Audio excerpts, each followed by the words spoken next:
Bon, ben, bonjour les amis. C'est ça. C'est aujourd'hui une petite capsule.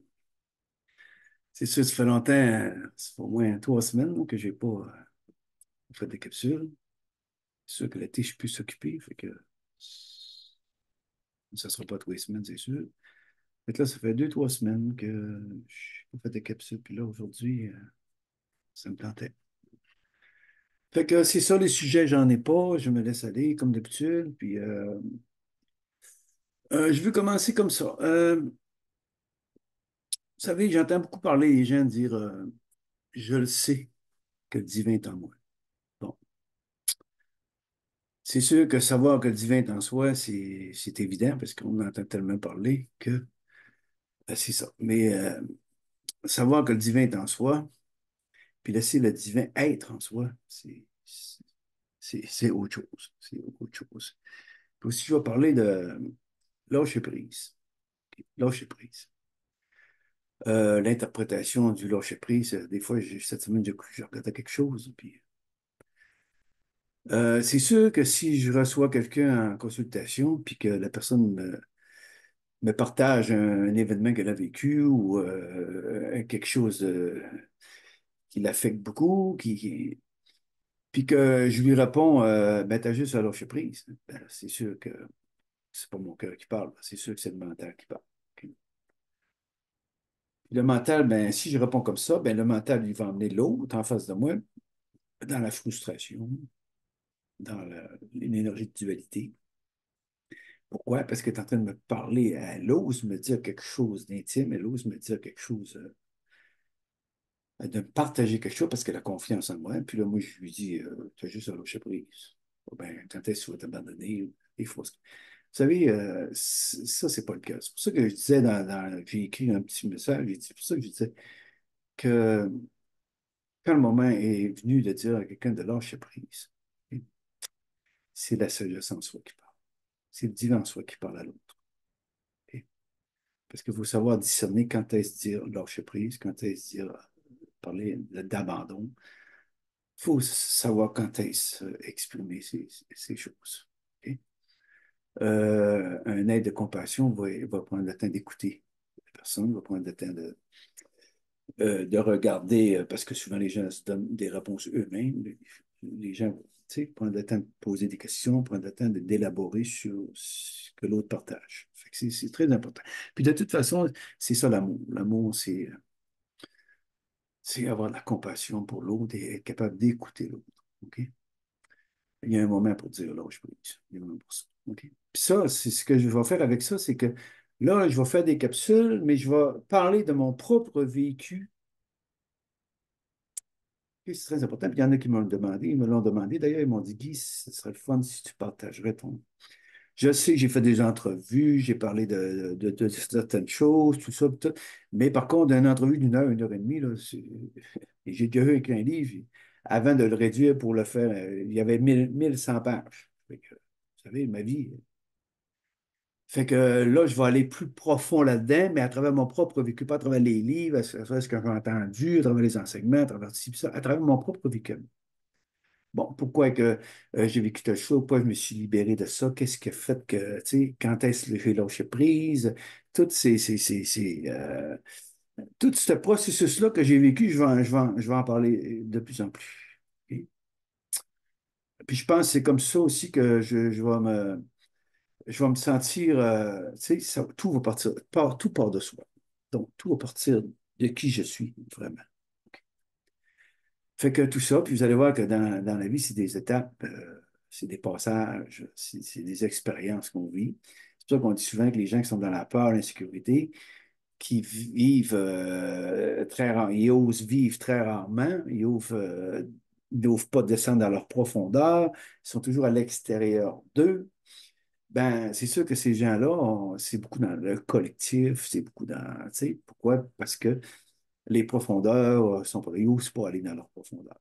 OK? Pour eux autres, c'est trop difficile. Ça veut dire qu'ils essayent d'oublier leur passé, ils essayent d'oublier ce qu'ils ont vécu, mais c'est impossible parce que c'est enregistré en eux. Donc, Un jour ou l'autre, on doit se faire face. Un jour ou l'autre, on doit accepter qu'on est venu dans ce monde des deux opposés. On doit accepter qu'on on vit amour-haine, on vit amour, toutes ces choses-là de dualité. Tu sais, c'est un monde de compétition, c'est un monde de dualité, c'est un monde où le plus, tu sais, c'est la même chose spirituelle. Les gens veulent aller plus, plus, plus, plus, plus.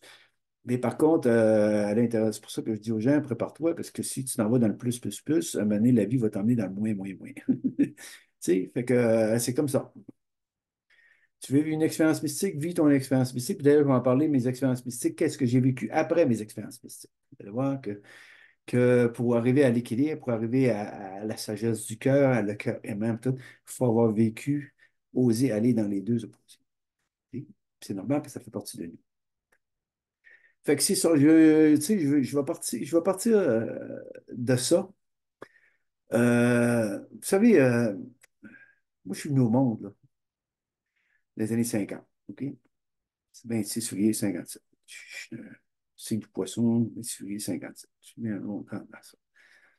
OK, dans une famille, j'étais le deuxième, il y avait une fille avant moi, parce que ma mère était enceinte avant le mariage, dans ces années-là en plus. Fait que c'est sûr que ma mère a été beaucoup jugée.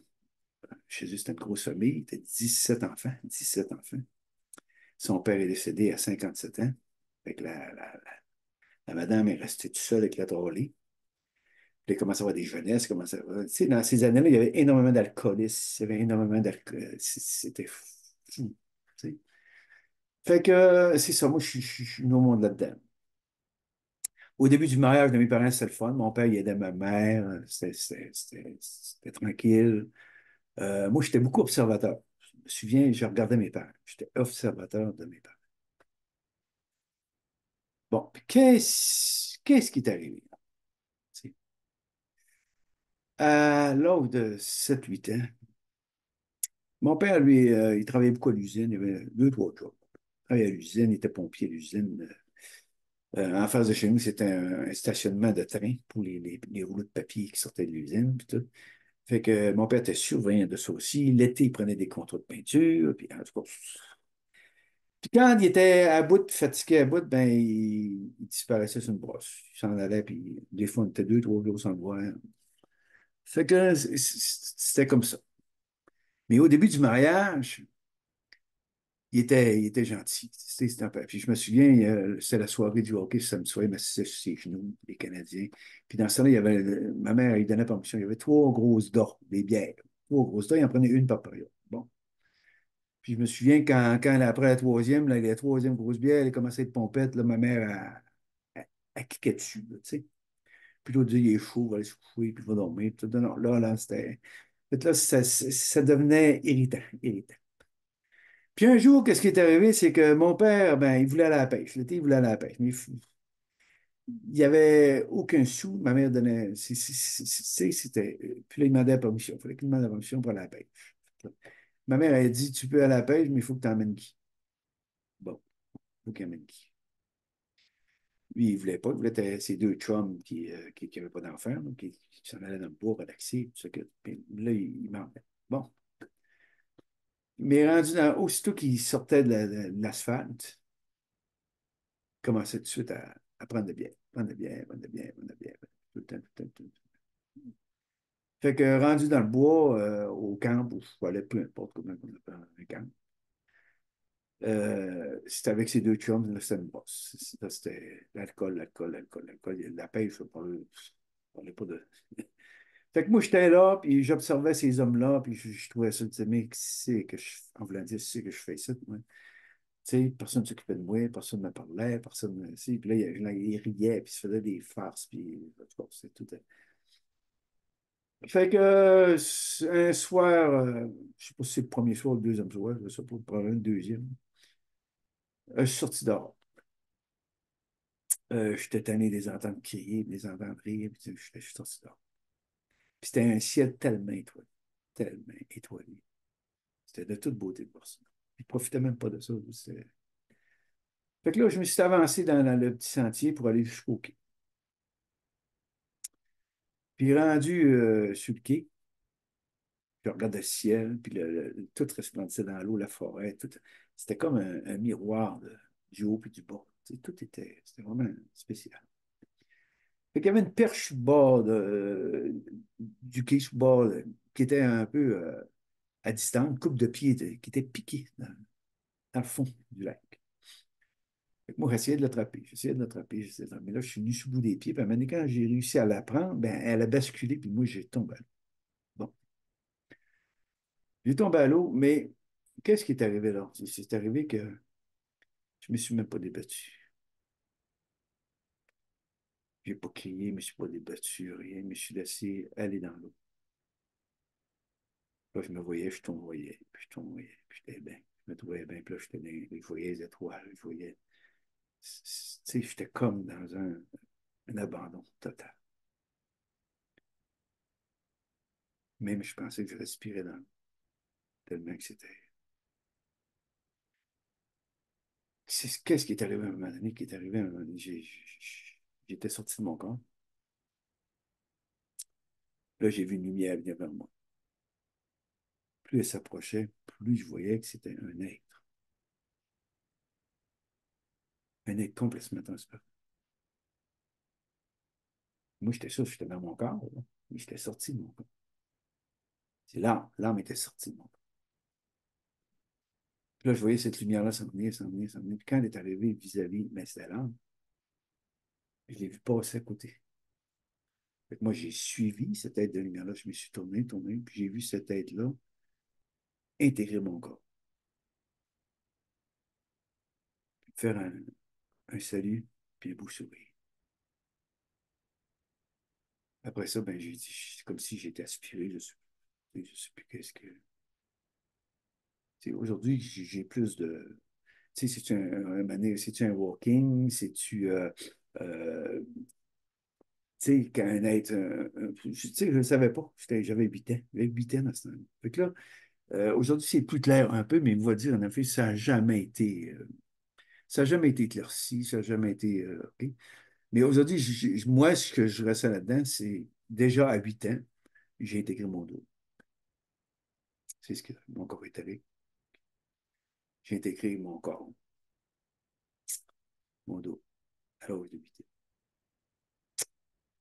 Fait que, à un moment donné, je ne sais pas ce qui est arrivé. J'ai ouvert les yeux. J'étais décédé, là. J'ai ouvert les yeux sur le terrain. Mon père était là qui pleurait. Les deux hommes qui étaient avec lui, ses deux amis, ils faisaient les 100 pas. Puis moi, mais je voyais mon père transparent, complètement transparent. Combien de temps j'ai été dans l'eau? Qu'est-ce qui est arrivé? Ce qui s'est passé dans tout ce temps-là? C'est-tu mon père qui m'a sorti de l'eau? C'est-tu sais que je sais, je sais rien de ça. Sauf que quand je posais la question à mon père, il se mettait à pleurer. Fait qu'à un moment donné, après plusieurs fois que j'ai demandé, j'ai lâché prise là-dessus, puis j'ai dit, OK, s'il n'y a rien à savoir, il n'y a rien à savoir. C'est correct comme ça.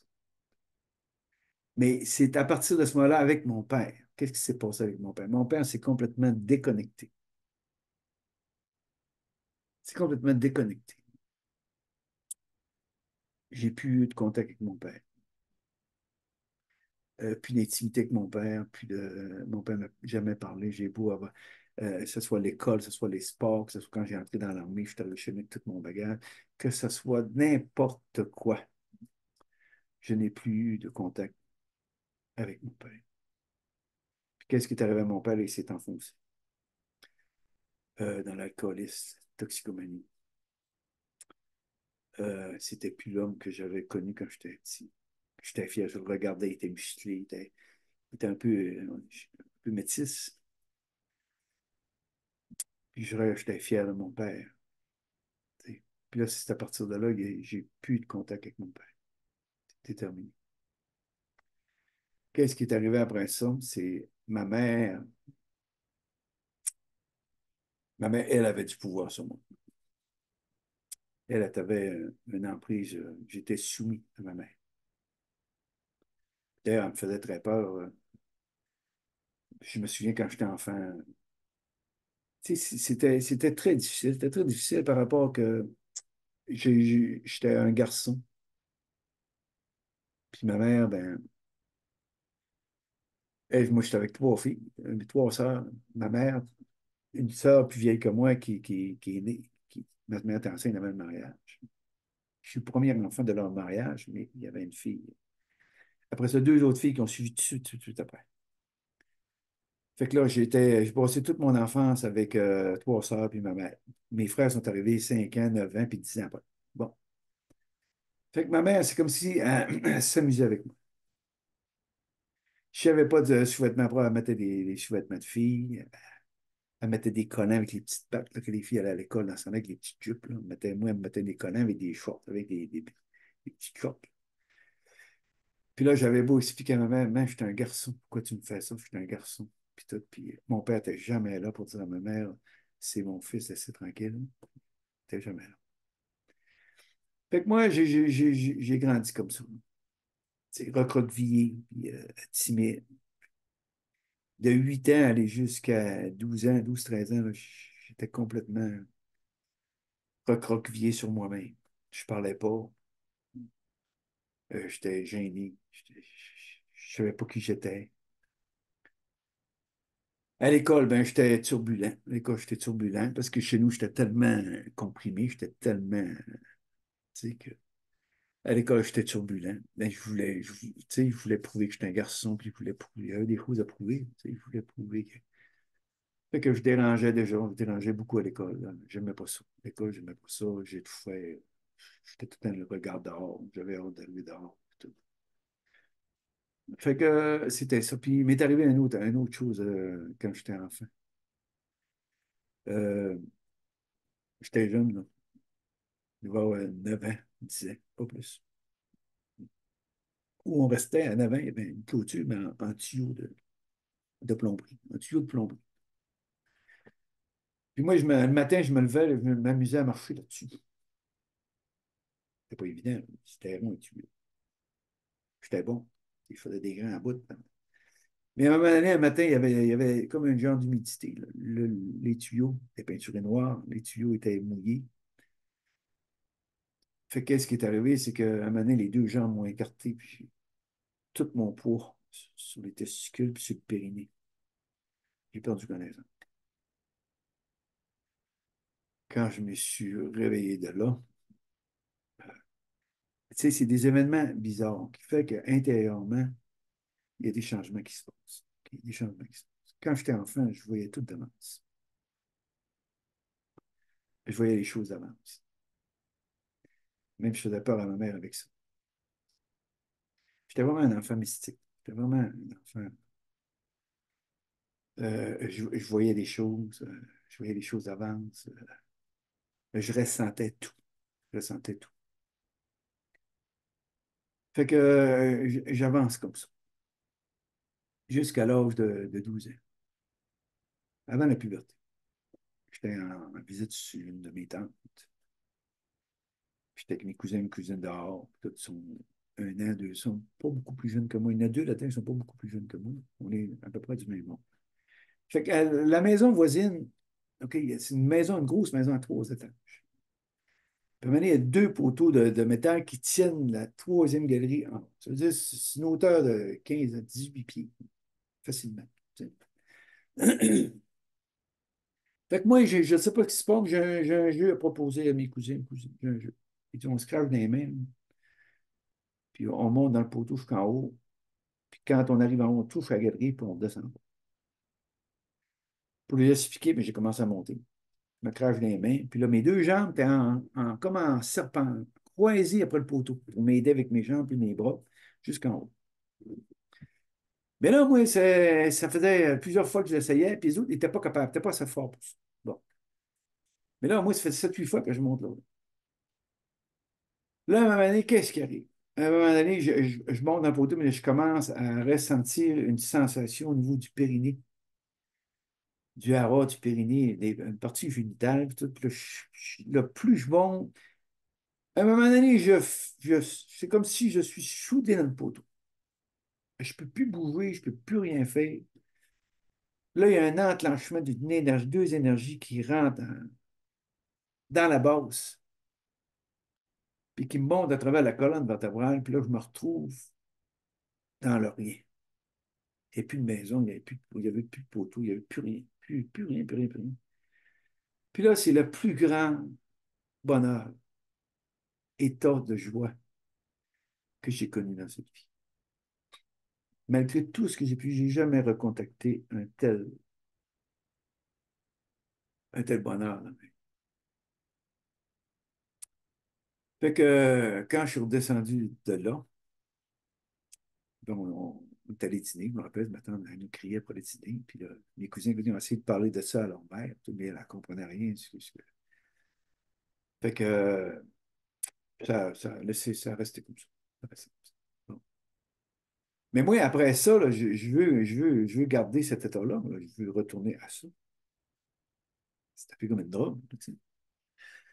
Fait que là, derrière chez nous, il y a des poteaux. Il y a plusieurs poteaux de galerie qui. Mais c'est tout le temps 2 étages. Tout fait que faut que je m'accroche après la galerie d'en haut, puis il faut que je continue le mouvement. Là. Puis tu sais, je deviens. Je cours après ça. Moi, là. Fait que ma première éjaculation puberté, je l'ai eue d'un poteau. Et qu'est-ce qui est arrivé là? C'est là que je me suis retrouvé plus de force. Je me suis retrouvé plus d'énergie. Je me suis laissé glisser du poteau jusqu'à terre, je me suis écrasé à terre, puis là, j'ai parti là. Là, je me suis dit, j'ai connu la plus grande tristesse de ma vie. Mais encore une fois, malgré tout ce que j'ai pu vivre, la plus grande tristesse de ma vie, c'était là. Fait que voyais-tu les deux opposés? Plus grande joie, plus grande tristesse. OK? J'avais 12 ans, 13 ans. Fait que j'ai déjà connu ça. Cette plus grande joie et cette plus grande tristesse. Puis après ça, qu'est-ce qui est arrivé? Ce qui est arrivé, c'est que un jour, en sortant de l'église, j'ai regardé le ciel et j'ai dit, OK, j'accepte de descendre en enfer. J'accepte. Autrement dit, je disais, j'accepte de m'incarner. Je n'étais pas encore incarné. J'étais vraiment un enfant mystique. Fait que ça a commencé comme ça. Puis là, ben, je me suis retrouvé, ma mère, je me suis retrouvé presque le père et la mère de mon père et de ma mère. Je m'occupais de tout. Il y avait de l'énergie. Je m'occupais de tout. Mon père était souvent absent, parti sur. Puis à un moment donné, les motards sont arrivés dans sa vie, là, qui faisait partie de. Il était souvent avec les motards. Il y avait un groupe de motards pas loin de chez nous. Que mon père se retrouvait là. Puis là, ma mère me demandait toutes sortes de responsabilités. Va chez ton père, maison des motards. Mais elle savait bien que je n'étais pas capable. Mon père, souvent, j'arrivais là, il était à terre. En tout cas, je ne vais pas dire les états dans lesquels je le voyais. Puis là, je ne comprenais pas. Tu sais, pourquoi ma mère, j'étais un enfant, j'ai 12-13 ans. Pourquoi elle m'envoie chercher mon père?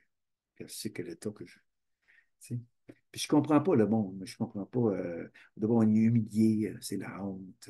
Ma mère crie dehors, elle sacre. Les voisins, souvent, des fois, les polices ne pas à manger. Tu sais, c'était vraiment la honte. Il y avait de tout chez nous.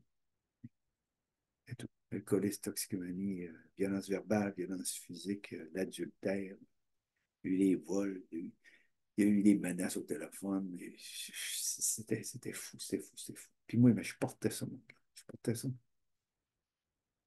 Même il y a des Noëls, j'achetais des cadeaux des enfants. Je travaillais à 13 ans, je travaillais. J'achetais des cadeaux des enfants. Je m'occupais du voisin à chaise roulante. Même le voisin à chaise roulante, je m'occupais le voisin. Là, il y a une maladie des os qui est apparue. Bon. Fait qu'à un moment donné, il y avait des appareils. Dans le bas des gens, il y avait des appareils, tout des béquilles. Puis à un moment donné, c'était passé. Il était en chaise roulante. Fait que moi, je m'en occupais pas mal. Puis c'était pas tout un cadeau, parce que j'étais comme son serviteur aussi. Puis c'était comme, tu sais. Mais moi, je le voyais marcher. Je le voyais marcher. Fait que, à 19 ans, moi, j'étais dans l'armée, puis tout. Puis à un moment donné, quand je suis sorti de l'armée, je l'ai rencontré dans un bar. 6 pieds et quelques. Il marchait très bien. Puis, tu sais, gars, je l'avais toujours vu marcher, puis là, je l'avais en face de moi, puis il marchait. Tu sais. Mais déjà, à cet âge-là, je le voyais marcher.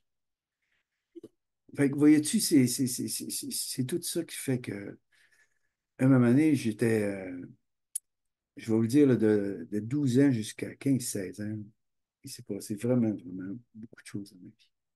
Vraiment, vraiment beaucoup de choses dans ma vie. OK? Là, je parlais de ma noyade, ok, l'élément eau. La noyade, c'est ça, l'élément eau. Puis un jour, avec deux de mes amis, j'avais été escalader une paroi rocheuse qui avait dynamité pour faire un boulevard. Puis samedi, la semaine, j'étais allé là avec mes amis par le chemin de fer, on passe par le chemin de fer. Puis j'ai dit samedi, on est en congé, on va venir escalader ça. Mes deux amis ont dit oui, on va venir escalader ça. Mais escalader, c'est que là, c'était dynamité, fait qu'on montait sur l'autre versant. Puis là, c'est ça qu'on escaladait, la paroi qui était rocheuse. OK? Ça veut dire qu'on n'escaladait pas, on la descendait. Fait que rendu là, j'ai dit à mes amis, on va attacher la corde. Après, il y avait des roches, une roche, tout. Puis les autres, ils avaient peur de descendre. Fait que j'ai dit, je vais descendre. Fait que j'ai commencé à descendre, mais la corde, elle s'est déplacée de la roche. Moi, je suis parti par. Mais là, j'ai senti une main, me prendre et me déposer sur une corniche. Parce qu'il y avait eu deux choses de dynamitage. Fait qu'il y avait une petite corniche. Fait qu'elle venait me déposer là. Mes deux amis étaient sûrs que j'étais écrasé en bas, eux autres, là. Fait qu'ils ont parti en épouvante, puis ils ont parti à la course. Ils sont allés chercher quelqu'un pour me. C'est un jeune homme qui est venu. Là, moi, j'ai crié. Là, ils m'ont vu que j'étais bien accroché après la paroi. Fait que là, j'ai dit, rattache la corde après un an, pas après un an, puis je vais monter. Fait qu'ils m'ont aidé, puis j'ai monté jusqu'en haut. Mais voyais-tu, encore là, le divin était là. J'ai senti vraiment cette main, ou des ailes que j'avais, ou je sais pas quoi, mais c'est quelque chose en arrière de moi qui me déposait sur le corps. Fait que c'est ça. Fait que là, l'élément air. OK? C'est ça, l'élément air. Fait que, mais il m'arrivait beaucoup de choses comme ça. C'est comme si je pouvais pas mourir. C'est comme si que j'étais protégé. C'est comme si qu'il y avait une présence en moi qui faisait que. Aujourd'hui, je comprends tout ça, mais quand j'étais jeune, fait que moi, je m'étais. Mon plus grand chum, c'était Jésus. Et je parlais à Jésus. Tout le temps, tout le temps. Je me rappelle, je marchais sur le chemin de fer. Tu sais, c'est parallèle, le chemin de fer. Je comptais les billots, les poutres qu'il y a en chaque. Puis je parlais à Jésus. Là, je disais, pourquoi ça monte? Pourquoi on se fait humilier? Pourquoi que les gens se moquent de nous? Pourquoi que, tu sais, j'avais des amis, je me tenais dans l'autre rue voisine de chez nous, je me tenais là, c'est une grosse famille aussi, il y avait des dépanneurs. La première fois que je suis arrivé là, ben, j'ai eu un surnom tout de suite. Moi, toute mon adolescence, mon nom n'a jamais existé, là. C'était un surnom, tout le monde m'appelait par ce surnom-là, tout le monde, puis il était pas beau, là, tu sais. Fait que tout ça, puis là, je comprenais pas pourquoi. Pourtant, il y avait, puis même, il y avait celui-là qui m'a trouvé un surnom, c'était un pédiatre qui étudiait à l'université pour devenir médecin pour les enfants. Imagine, je veux dire. Mais je comprenais rien. Je me disais, mais pourquoi que ce monde est comme ça? Tu sais. Moi, je voyais le divin en tout, là, mais j'étais complètement vulnérable.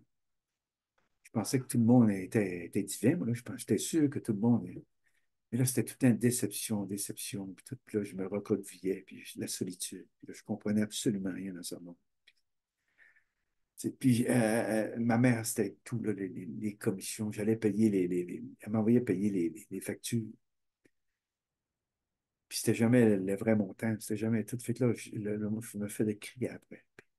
Tes parents, c'est des si, puis on m'avait dit 10 piastres, puis là, tu sais, 5 piastres. Puis là, je recevais toutes les. Puis des fois, j'arrêtais à l'épicerie, faire l'épicerie. Là, je me rappelle, la caissière, elle regardait le gérant. Quand je disais, mettez ça sur la facture, le gérant, elle regardait le gérant c'était tout vitré en haut. Le gérant était là, faisait ça. Là, moi, là, je savais que c'était le refus. Fait que là, il fallait tout que je vous laisse là. Puis il y avait des gens qui attendaient en arrière. Il fallait que je m'en aille.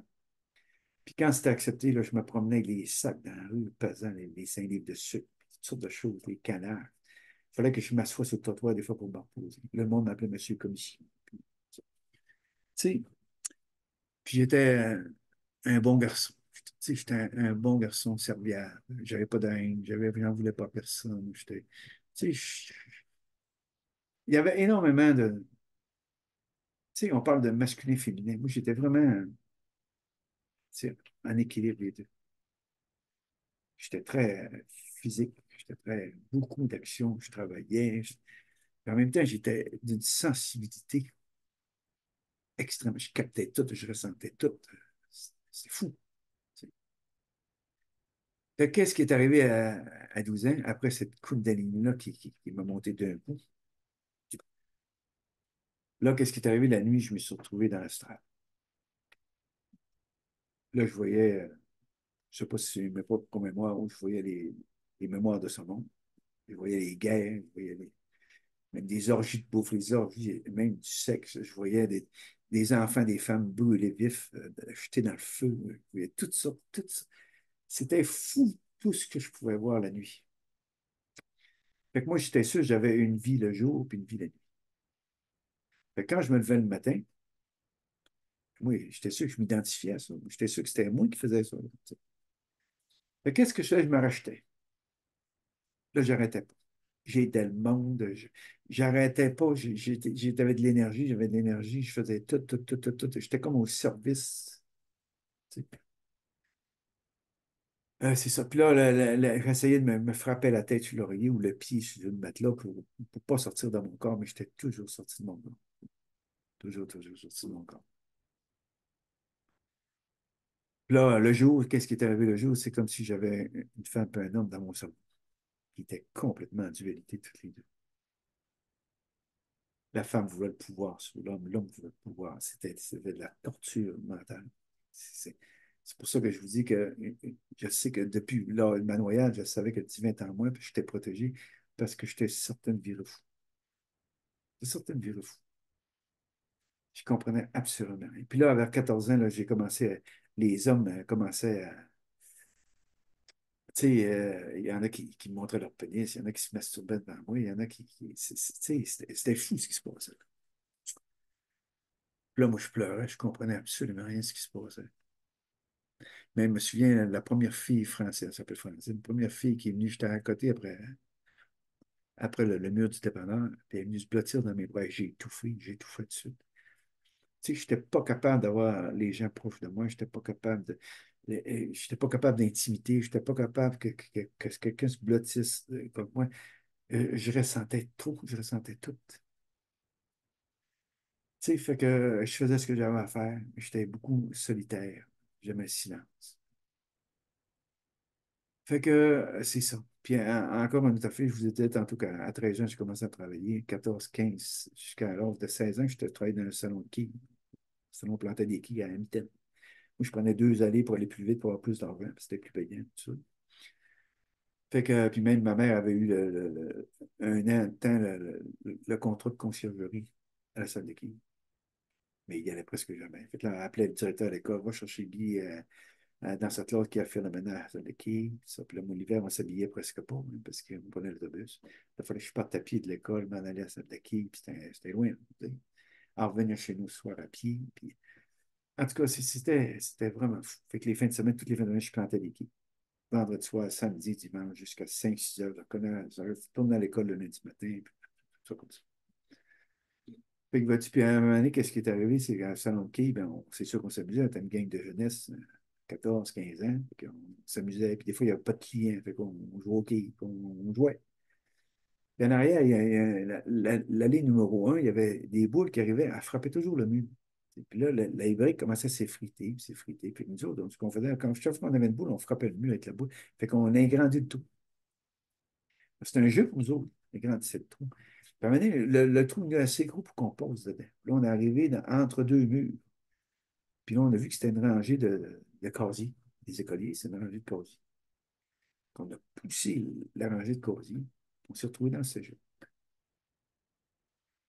Puis dans le cégep, ben, à un moment donné, on a ouvert une porte, puis c'est un escalier. On a monté l'escalier, mais l'escalier ça rendait jusqu'au toit.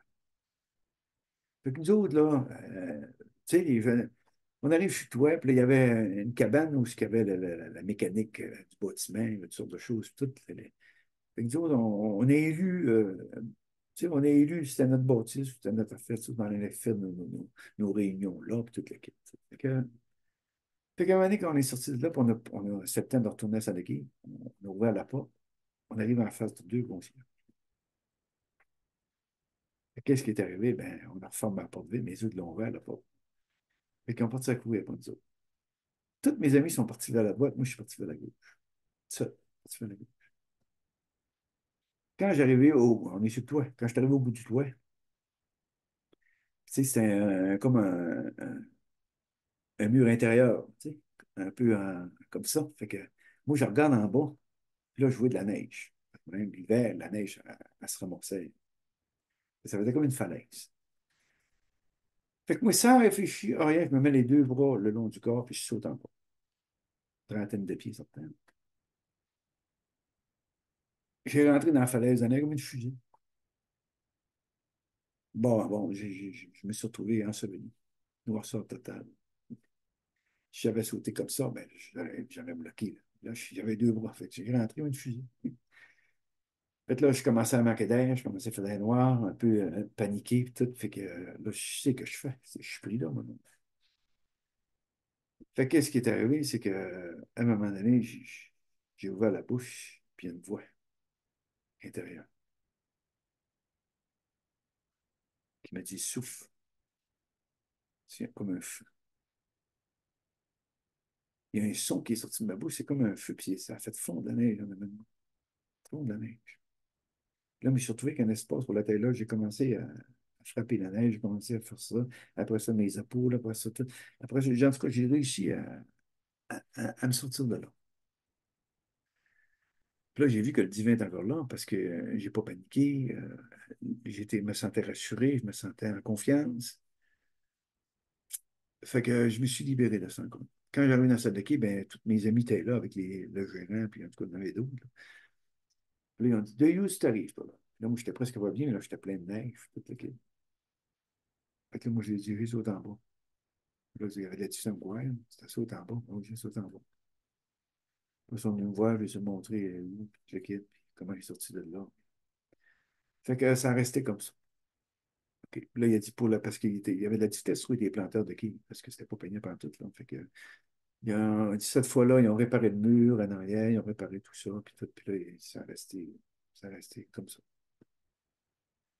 Fait que c'est comme ça. Fait que là, les éléments, tu vois ici, l'eau, l'air. OK. Puis c'est là, à 14 ans, j'ai 14 ans. Ma mère, elle me dit, un après-midi, va peinturer ton bain avec ton père. Bon, moi, ça ne me tentait pas pantoute. Je vois avec mes amis, ça ne me tentait pas de les peinturer pantoute. Mais là, ma mère, elle me force. Je vous l'ai dit tantôt, je suis soumis à ma mère, j'ai peur d'elle. Puis, il n'y a rien de plus peurant que ma mère dans cette époque-là. Fait que je vais peinturer avec mon père. Puis c'est de la peinture à l'huile, puis ça me le dit pas pantoute, ça sent fort. Fait qu'à un moment donné, mon père, il dit va nettoyer les pinceaux dans la remise. Moi, je vais finir le garde à faire froger. T'as pas peinturé le garde à faire froger. Que je rentre dans la remise. Puis là, ben, dans le salon, on nettoyait les pinceaux à l'huile. C'était avec du gaz, du cyanure, puis tout ce qui était flammable. C'était avec ça. Moi, je fumais devant en cachette. J'avais commencé à fumer à 13 ans. Je fumais en cachette. À un moment donné, qu'est-ce que fait? J'étais à genoux. On va les pinceaux dans le gaz, dans le cyanure. Mais c'était une cigarette.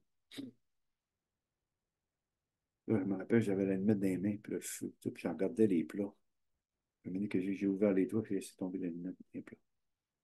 Ça fait comme une bombe dans ma main. Ça, ouf, tout d'un coup. Moi, j'ai juste à dire Dieu. Dans ce temps-là, j'étais jeune, j'ai dit Dieu. C'est comme une espèce d'halo autour de mon corps. Le feu était. Il va pas m'atteindre. Fait que j'ai tout sorti avec mes mains. Même le feu était rendu dans les murs, dans les rideaux. J'ai tout sorti, les plats, j'ai tout. Mais il y avait des plats en plastique, il y avait tout, les rideaux, j'ai tout sorti ce qui était en feu dans la mise, dehors, dans mes mains. Sans aucune brûlure, sans rien. Mon père était dans l'escalier. Mon père, il sait quelque chose depuis Montréal. Il sait. Il n'a jamais voulu m'en parler, mais il sait quelque chose. Donc, mon père, il me regarde tout faire. Il ne dit pas un mot, aucune émotion. Parce que mon père, s'il avait eu des émotions, il aurait baissé la vibration. Mettons qu'il aurait paniqué, puis il aurait descendu, puis l'émotion, puis tout, il aurait baissé la vibration. C'est là que ça aurait été dangereux, que je voulais. Il savait ça, comment ça fait qu'il savait ça, c'est ça. Quand c'était tout fini, tout, c'était pas notre mise, hein, là. Fait que là, mon père a descendu, il m'a touché. Il y avait des larmes aux yeux. Puis il m'a dit, t'es correct? J'ai dit, oui, je suis correct. Fait qu'il est reparti. Là, on a nettoyé. Il est allé chercher son pinceau, il a pris ses affaires, on a nettoyé tout ça. On est parti. Oui, tu fais que. Puis tout ce temps-là, j'ai jamais eu d'intimité avec mon père. Pas de discussion, pas de. C'est comme si mon père avait peur que je parle toujours de ça. Et c'est comme s'il se distançait toujours de moi. Il se souvenait de moi. Je me rappelle, j'allais porter son lunch à l'usine, là, parce que lui, il mangeait tout le temps des portions, du steak, de la viande, puis tout. J'allais porter son lunch. Quand j'arrivais là, il me disait même pas merci. Il prenait la boîte à lunch, puis je le voyais marcher sur le bout des pieds, il s'en allait. C'est comme s'il n'était pas capable d'entrer en contact avec moi. Pas capable. Puis moi, j'avais de la peine de ça. Je l'aimais, mon père. Malgré n'importe quoi. Malgré tout ce que j'ai pu vivre, j'aimais mon père, j'aimais ma mère. Tu sais, je les aimais. Quand on dit qu'on voit le divin en toute chose, ben, c'est ça, moi, je voyais le divin. Je ne voyais pas qui était là, dans leur personnage. Peut-être je voyais le divin. Puis c'est pour ça que même mes amis, même la famille où ce que je me tenais quand ils riaient de moi, même une fois, les autres, ils aimaient chanter, ils se mettaient dans le salon, toute la gang, puis ils chantaient, puis tout. Moi, j'arrivais là, dans le dépanneur, puis je passais par la petite porte, j'allais les trouver dans le salon. Puis je m'adossais, puis je les écoutais chanter. Puis si je me mettais à chanter, ils arrêtaient toute la gang de chanter pour m'écouter chanter, puis là, ils partaient tout à l'heure. Tu dis, ah, ouais. Il y a juste leur père, Lauria, il s'appelait. Je pense qu'il est décédé à 100 quelque. Lauria, lui, il savait ce que je vivais, Lauria. Puis des fois, mon père, quand il était chaud, il disait, va au dépanneur, on va que deux, trois bières, il fallait marquer. Là, moi, il fallait faire en plein soir. Moi, ça, il fallait que je traverse les quatre entrées de train. Là, j'arrivais au dépanneur, puis là, il fallait voir L'Oréal. Mon père, il veut de la bière.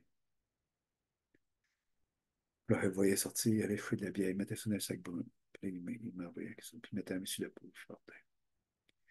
Mais ses enfants riaient de moi quand mon père payait pas le compte. Fait que là, moi, j'allais voir L'Oréal, je disais, tu peux-tu me faire travailler? Puis il mélangeait sur le compte de mon père. Fait que j'ai poussé des canards, j'ai rempli les tablettes, puis je remplissais les côtes. Puis, tu sais, il faisait ce que je pouvais. Je faisais du ménage, des affaires. Tu sais. Mais c'est là que tu voyais comment est-ce que les gens. Moi, c'est ça qui me faisait le plus de peine. Comment est-ce que les gens n'avaient pas d'amour, pas de compassion. C'était ça qui me frappait le plus. Fait que je grandissais comme ça. Même un jour, je me souviens, j'étais jeune, il y avait un chien, là, le bord du chemin de fer, il y avait un garage là, mécanique, tout, puis il y avait un chien immense à l'arrière. Un chien, c'était un monstre. Un monstre.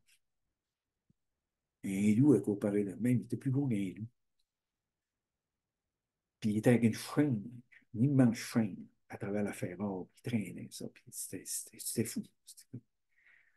Puis à un moment donné, il se lamentait, il se lamentait. Des fois, les autres, ils partaient la fin de semaine, puis le chien était là, pas de nourriture.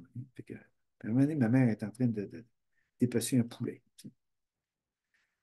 Fait que moi, je dis à ma mère, non, maman, il arrête pas d'aboyer. Tu veux-tu donner les restes de poulet et tout, puis je vais aller porter ça. Ma mère a dit oui. Fait qu'elle met ça dans un sac de pain, tu sais, des grands sacs de plastique de pain. Là, il y a un fond.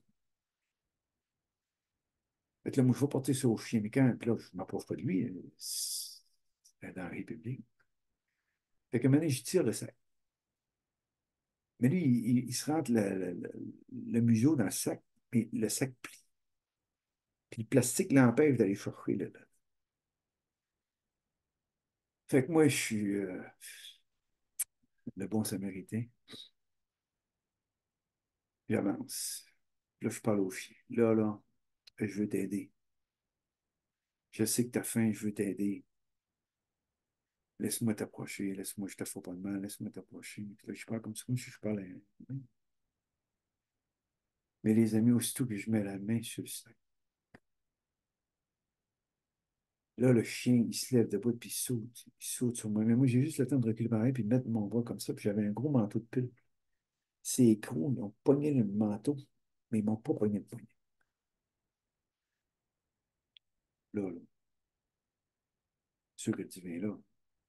Là, lui, il me tire. Il veut me tirer. Il veut m'emmener dans sa cabane. Je ne sais pas ce qu'il veut faire avec moi, là, mais moi, je suis sûr que je ne sors pas de là vivant. C'est possible. Là, il me tire, puis moi, j'ai les deux talons de pied là, rentrés dans le sol, puis là, je pousse, puis là, je force de toutes mes forces. Il a la tête plus grosse que moi, puis en même temps, il est tellement proche de la bave, il coule. Là, je suis là, tabarouette. Là, moi, je suis complètement dans le désespoir. Mais à un moment donné, il tire tellement fort que ma manche de manteau, elle a lâché. Ouh, tout a lâché. Là, moi, j'ai tellement reculé vite par en arrière là, que lui, le temps qu'il recule, puis qu'il revienne, j'ai eu le temps de me libérer. Je suis arrivé au bout de la chaîne. Mais là, les amis, qu'est-ce que je fais? Moi? Je me lève debout, puis je me mets à parler au chien. Pourquoi tu me fais ça? Moi, je voulais t'aider. Tu sais. Je voulais te donner à manger. Puis toi, gars, oui, non, non. J'essaie de penser que j'avais fini. Ça sera pas long. Fait que je me mets à parler au chien. Puis je comprenais pas pourquoi il m'avait fait ça. Tu sais, voyais-tu comment que ce monde, je comprenais pas pourquoi je suis dans ce monde. Je comprenais pas ce que je faisais ici. Je comprenais pas pourquoi que les gens étaient comme ça. Je comprenais pas pourquoi que les choses arrivaient comme ça. Je comprenais absolument rien de ça. Là, comme je disais, me promenais sur le chemin de fer, puis là, je parlais à Jésus, puis là, je disais, venez me chercher. Je comprends absolument rien de ce qui se passe ici. Venez me chercher. Tu sais. Mais c'est pas ça qui arrivait. Là. Fait qu'à 13 ans, c'est là que j'ai dit, OK, j'accepte de m'incarner, j'accepte de descendre dans le fer. Mais là, vous savez, j'ai vécu plein d'expériences mystiques. Là. J'ai vécu plein, voilà. Tu sais. Là, j'ai eu 15, 16 ans, l'école, désintéressement de l'école, désintéressement de salon. J'ai plus d'intérêt. L'école, ça ne fonctionne plus du tout, du tout, du tout. À partir de la 10e année. Moi, je me rappelle, en 7e année, j'étais tellement mal commode à l'école que la maîtresse, elle m'a dit, hey, j'ai fini l'année avec 80, 83. Tu sais, 80 en maths, 83 en français. J'étais tout un peu plus fort en français. Puis la maîtresse est levée debout, elle m'a dit, je me rappelle encore, Guy, t'es tellement indiscipliné, t'es tellement, je t'ai envoyé en 8 à léger. Fait que je me suis retrouvé en 8e année avec des gars des grosses bandes des trois, puis il faut qu'ils recommençaient leur année. Le professeur se battait avec les élèves dans la classe. C'était des adultes. Puis moi, je me retrouvais avec ça. Puis je faisais rire, il commençait à faire le clown, je faisais rire le monde. Puis tout ça. Puis le professeur, des fois, il m'assistait à côté de lui. Puis une fois, il avait un coup de dictionnaire sur la tête. En tout cas, c'est une classe de fou. Mais moi, j'avais promis à la maîtresse en 7e année de dire, OK, tu m'envoies un 8 enneigé, je vais monter en 9 enrichi. Je vais monter en 9 régulier, puis en 10 enrichi. C'est exactement ce que j'ai fait. Puis après ma 10e année, je ne veux plus rien savoir. Même pour avoir mon certificat de secondaire 5, il m'a pris 3 ans. Je travaillais, puis l'école ne m'intéressait pas. Mais même pour entrer à l'usine, ça me prenait un secondaire 5. Fait que, il a fallu que j'aille jusqu'au bout de ça. Là, tu sais. Fait que voyais-tu, c'était ça. Puis quand j'ai eu, quand j'avais même pas 17 ans encore, et je voyais des soldats passer à travers les maisons chez nous, puis ils s'en allaient au dépanneur, ils prenaient un gros camion, puis ils s'en allaient dans un régiment pour l'armée. Tout. Fait que moi, un matin, j'étais tellement intrigué de ça, mais j'ai sorti dehors, j'étais allé y trouver au dépanneur, j'ai dit, c'est quoi cette affaire-là? Puis il me dit, c'est le régiment du Saguenay, puis l'armée réserviste, puis tout ça, puis toute l'équipe. Puis j'ai dit, ouais, puis c'est que vous faites, ben, il dit, les fins de semaine, on va à l'école, les fins de semaine, on part, les fois, on va le quartier, l'été, on travaille, tout le. Je dis, ah, ouais, tout. Puis là, moi, ça m'aide. Bien clair que je suis allé m'inscrire. J'avais même pas encore 16 ans.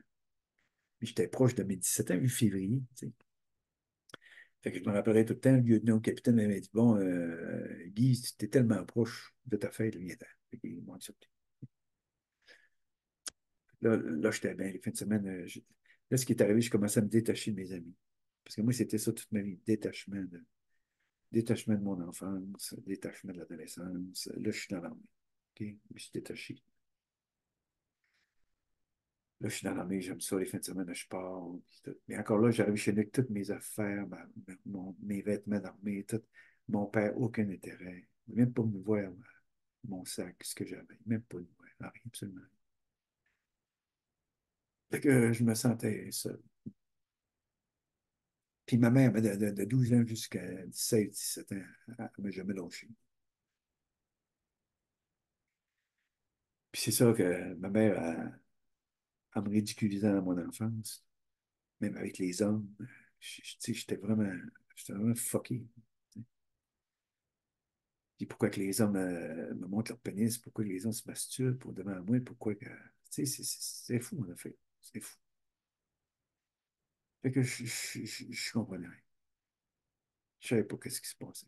Puis dans l'armée, mais dans la première année que j'étais dans l'armée, avec le quartier. C'est là que, il y a 6 hommes que je sortais de la douche, j'arrivais dans le champ pour m'habiller, ils ont sauté sur moi. Ils m'ont couché sur un lit, ils m'ont masturbé, ils m'ont coupé le poil, ils m'ont mis de la crème avant ouais, tout ça, ça brûlait. Puis là, je me rappelle. Puis ils m'ont masturbé tellement jusqu'à temps que j'ai une éjaculation. Là, la honte, là, ta honte, là, tu te dis, ah, c'est quoi qui se passe ça? Pourquoi ils me font ça? Pourquoi ça? Fait que j'ai pas resté là, je suis allé dans l'autre chambre. Il y avait une chambre vide, hein. Le baraquement n'était pas plein. Là. Je suis allé dans une chambre vide avec une couverte. J'ai passé la nuit là. J'ai pleuré. Tout. Et intérieurement, qu'est-ce qui est arrivé? C'est que je savais que c'était moi qui attirais ça. Je savais. Il y avait tellement une énergie masculine et féminine en moi, les deux. C'est pour ça qu'extérieurement, ben, je vivais des choses comme ça. C'est ma vibration, mon énergie qui faisait que j'attirais ça. Et déjà, je comprenais ça. Même à 13 ans, quand j'ai dit que j'accepte de m'incarner, de ça en enfer, et j'avais 13 ans. Tu sais. Fait que le lendemain matin, je me suis levé, je suis allé retrouver ma chum comme si rien n'existait, comme si rien n'était, comme si rien ne s'était passé. J'ai fait aucune plainte, je ne me suis pas lamenté, j'ai pas joué à victime, c'était terminé, fini. Fait que c'est comme ça que j'avance. J'ai travaillé aux Olympiques de Montréal. J'ai travaillé, j'étais allé en Allemagne. Même en Allemagne, les premiers jours où on est arrivé là, Luc, CR puis Luc, qui était du Québec avec moi, du Saguenay-Lac-Saint-Jean avec moi. Serge, il avait laissé sa blonde avant de partir. Fait que dans l'avion, il s'était acheté un 41 de whisky 5 étoiles. Il a commencé dans l'avion, il en prenait un peu. Quand il est arrivé là-bas, au niveau du baraquement dans le champ, il s'était sur le lit qui a commencé. Jusqu'au temps qu'il est quasiment dans le lit mort. Fait que les premiers jours, au lieu d'aller visiter la base, puis de prendre contact de tout ça, j'ai pris soin de cet homme-là depuis. Mais de cet homme-là, comme 17, 18, 17 ans. J'ai pris soin de cet homme-là pendant 2 jours et demi. On est arrivé jeudi. Le dimanche midi, on a commencé à sortir. Il a commencé à manger un petit peu. On a commencé à sortir, à aller marcher un peu sur la bord parce que le lundi matin, il fallait être en rang, il fallait être prêt. Fait que c'était ça mon arrivée en Allemagne. Puis il était sur je voyais le cœur sortir. Mais il n'arrivait pas à vomir. C'était fou. C'était fou. Je pensais qu'il allait mourir là.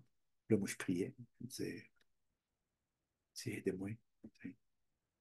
En fait, quand il était en piluc, mais lui s'occupait d'aller chercher à manger pour qu'on mange un peu. Moi, puis lui, on mange un peu, puis tout s'occupait d'elle. Tu sais. Tandis que moi, je restais avec lui. Puis en même temps, j'avais peur que si on est déclaré, s'il voit comment que c'est qu'il nous retourne au Canada. Tu sais, moi, c'était mon plus grand X, c'était que je ne voulais pas retourner au Canada, ça c'est sûr et certain.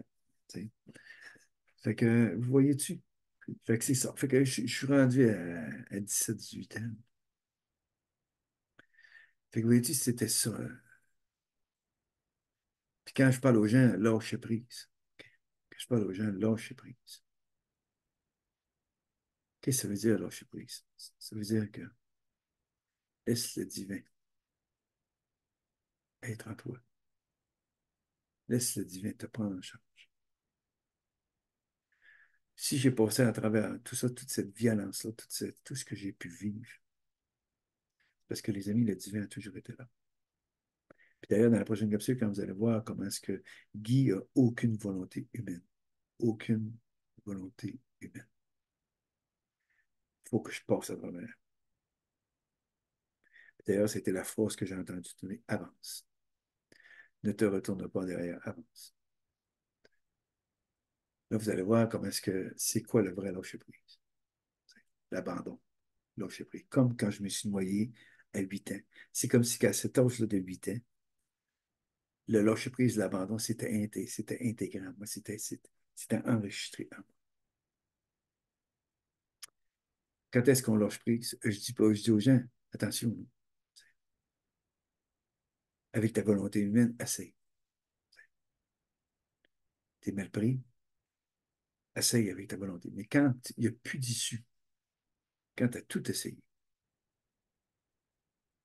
quand il n'y a rien là, qui est devant toi, là, puis il n'y a rien que tu peux, tu n'as plus d'idée, tu ne sais plus quoi faire, tu ne sais plus.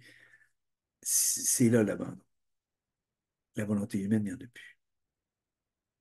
Justement, après une question, on va parler de l'humain. L'humain, l'être humain, le divin.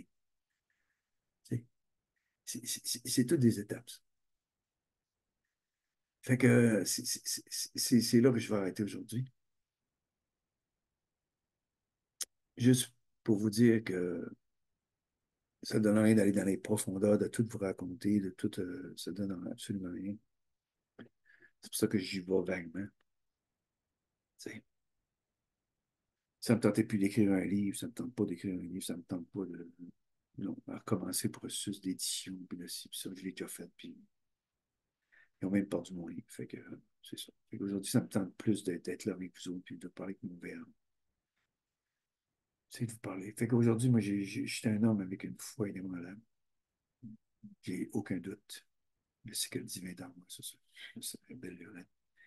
Si j'ai passé tout ce que j'ai passé, c'est pas par ma volonté humaine. Puis je vais en parler, ça, de l'alcoolisme, de la toxicomanie, la volonté humaine, c'est quoi? Les mouvements qui existent, tout ce qui garde les gens pris dans cette peur de redevenir comme avant, dans cette peur de retomber, ou dans cette peur. Tu sais, je vais tout parler de ces choses, même de sexualité. Qu'est-ce qui m'est arrivé? Qu'est-ce que j'ai passé? Je n'ai pas parlé aujourd'hui de ça. Mon adolescence, qu'est-ce que j'ai vécu? Qu'est-ce qui se passe? Tu sais, je vais en parler de ça, l'énergie sexuelle, tout ce qui s'est passé à travers ça, comment elle a été torturée dans le mental, passer par toutes sortes d'étapes. Ok? Jusqu'au jour où tu sais que tu n'as jamais été seul et que tu dois lâcher prise, que tu dois t'abandonner. C'est ça. Parce que la plupart des gens font un processus avec leur volonté humaine. Puis ils s'aperçoivent, on a des résultats aujourd'hui, ils s'aperçoivent qu'ils m'écrivent, je suis fatigué de chercher, je suis fatigué, tout le kit. Tu sais, c'est pour ça que je disais qu'il faut savoir quand dire à quelqu'un, lâche prise, avec le cœur, avec la compassion, lâche prise. Là, je t'ai écouté, là. Je t'ai écouté me raconter. Moi, je sais que tu n'as jamais été seul, parce que si tu avais été seul, tu n'as jamais été seul par rapport que tu as tout à passer, tu es devant moi et tu me parles. Sauf que ce qui te fait souffrir, c'est ce que tu as ramené avec toi. Puis n'oubliez pas que tout ce que j'ai vécu, il a fallu que je me détache de ça. Même mes expériences mystiques, il a fallu que je me détache de ça, que je m'identifie à rien. Ah, c'est sûr que je vais raconter des affaires qui vont, ça, vous allez faire, c'est vraiment au-delà. C'est vraiment au-delà. Ça dépasse l'entendement humain. C'est pour ça que pour moi, la mort n'existe pas. Plein de choses. En tout cas, je vais en parler au fur et à mesure. Fait que c'est ça que je trouvais le plus important, c'est de vous parler d'un vécu. D'un vécu où je ne suis pas resté victime de rien, où je ne me suis pas identifié à rien, et je me suis détaché de tout. Ok? C'est ça, la liberté. Aller chercher un libéré vivant. Je ne parle pas de guérison, je parle de libération. Puis ça, vous allez voir, quand je vais parler d'alcoolisme, toxicomanie, toutes ces choses-là, je vais parler de c'est quoi la guérison, c'est quoi la libération, la différence entre les deux. Vous allez voir que c'est toutes des choses qui font qu'à un moment donné, un homme ou une femme avance en sagesse puis en équilibre. Puis la seule façon d'avancer vers la sagesse, vers l'équilibre, c'est vivre, à entrer en soi. Tout est en soi. Tout est en soi.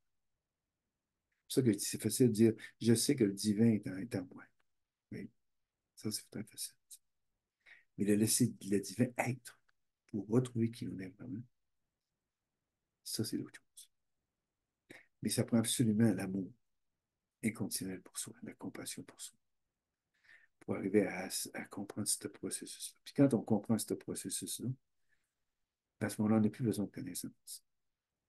On n'a plus besoin de connaissances, plus besoin de rien. On n'a plus besoin de chercher quoi que ce soit à l'extérieur. On n'a plus besoin d'attendre, pas d'attendre que ce soit à l'extérieur. C'est pour ça que je fais des capsules comme ça. Puis il y en a qui m'ont demandé d'être interviewé. Non, j'ai interviewé personne. Pourquoi j'ai interviewé personne? Ben, on me disait pourquoi? Parce que je veux être cohérent avec ma vibration, ma propre vibration. J'aime tout le monde, vivez ce que vous voulez, faites ce que vous voulez, vivez.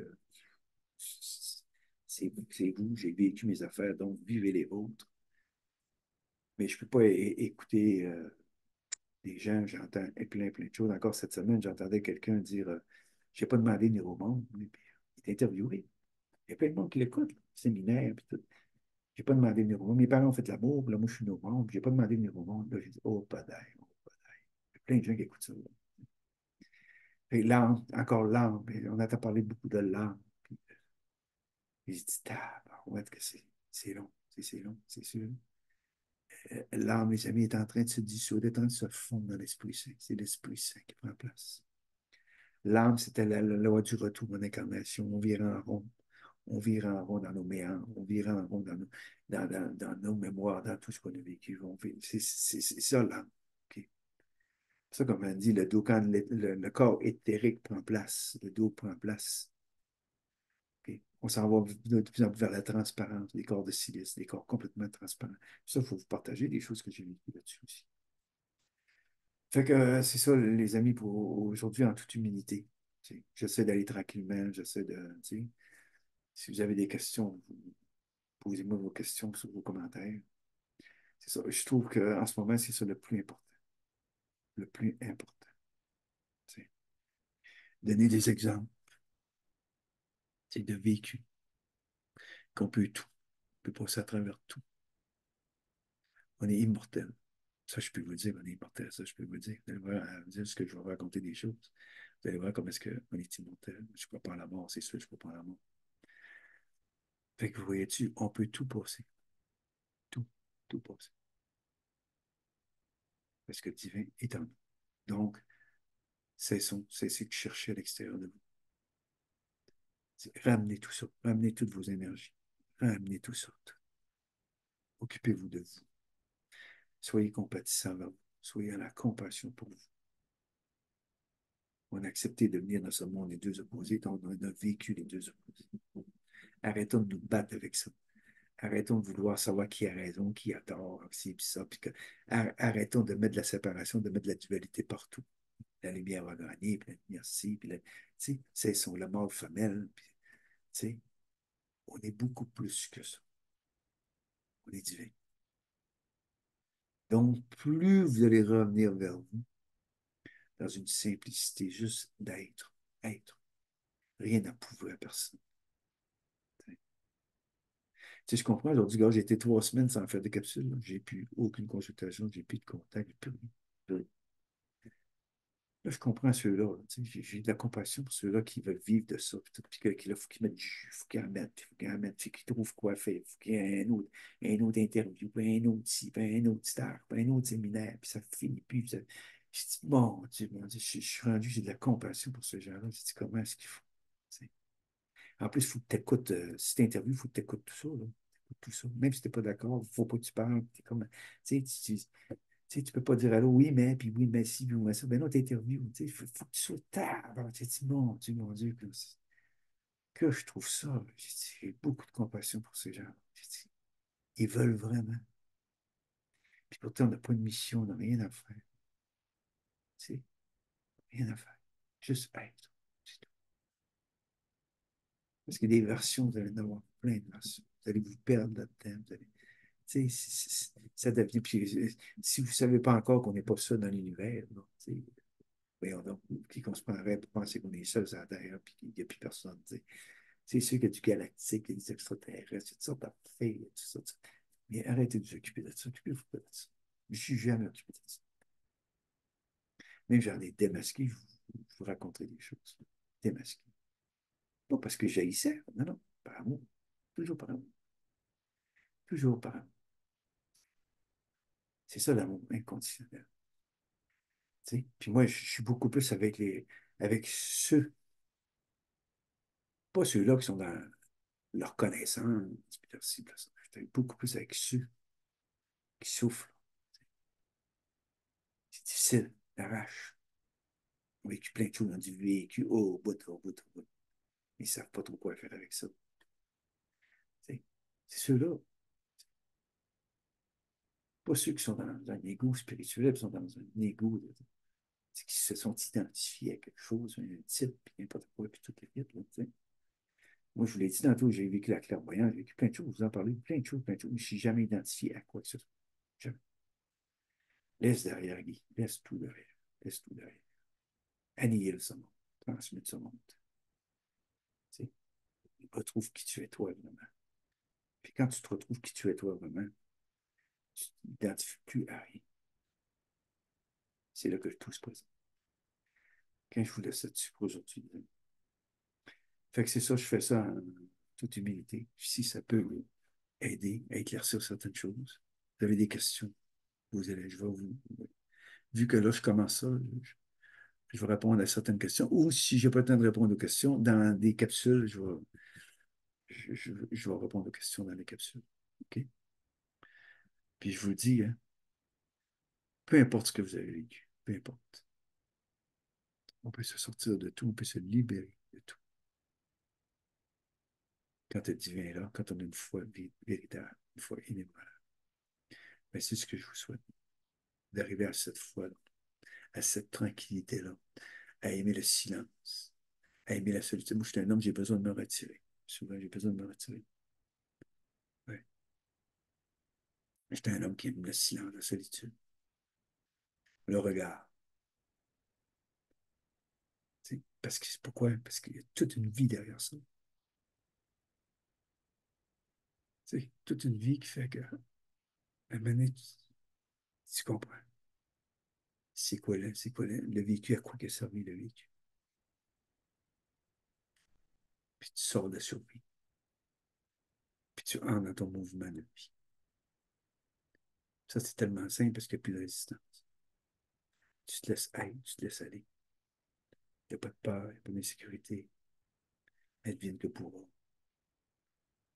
Puis de cassage de tête. C'est léger. Je vis comme ça avec Jacinthe. Jacinthe est pareil aussi. Plus rien pour la personne. Pas d'attente. On est bien. C'est une vie tranquille. On ne cherche plus. Moment présent.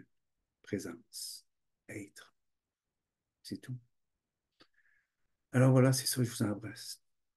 Puis je vous dis à la prochaine capsule. Peut-être que là, ça ne sera pas 3 semaines parce que j'ai commencé un processus, puis je ne veux pas trop étendre ça. Là. Fait que c'est ça, là, si je suis rendu à l'étape de l'armée, là, les jeunes adultes, 17, 18 ans. Ah là, là, ça en passe des choses. Là. Ma sortie de l'armée, puis je suis revenu au Québec, je suis revenu dans ma famille. Là. Il y a plein de choses qui se passent. Fait que le prochain coup, la prochaine capsule, ça va être là-dessus. Fait que merci les amis, merci de votre écoute, je vous embrasse, puis à la prochaine. C'est ça, puis là, j'essaie d'être occupé, mais je vais le dire pour elle aussi. Là, parce que, fait que ça, soyons heureux, soyons dans la simplicité, tranquille, respirez doucement, se reposer, se rasseoir. De ce temps-ci, je bois beaucoup, je dors beaucoup. C'est plaisant. Fait que c'est ça, puis c'est le fun, on est en face de l'eau, fait qu'on va se mettre sur l'eau, se baigner dans l'eau. C'est les éléments. Fait que c'est ça, les amis. Allez, profitez, vivez votre vie. Cessez de vous retenir. Cessez d'être en retenue. Cessez la honte, la culpabilité, les remords. Cessez d'être dépendant des autres. Cherchez Cessez de chercher plus que vous, que quelqu'un de plus que vous, les personnes de plus que vous. Cessez d'essayer de comprendre avec votre mental. Ça ne fonctionnera pas. C'est dans votre vécu, c'est dans la profondeur que la compréhension va monter dans l'instantanéité de chaque moment présent. C'est là que vous allez voir pourquoi vous êtes ici. Puis il y a des choses que je vais vous raconter. J'ai déjà vu descendre du cosmos. Parce qu'il y a plein de choses que je vais vous raconter. Fait que merci de votre écoute et je vous embrasse. Puis je vous dis à une prochaine capsule. Fait que bonne semaine à tous.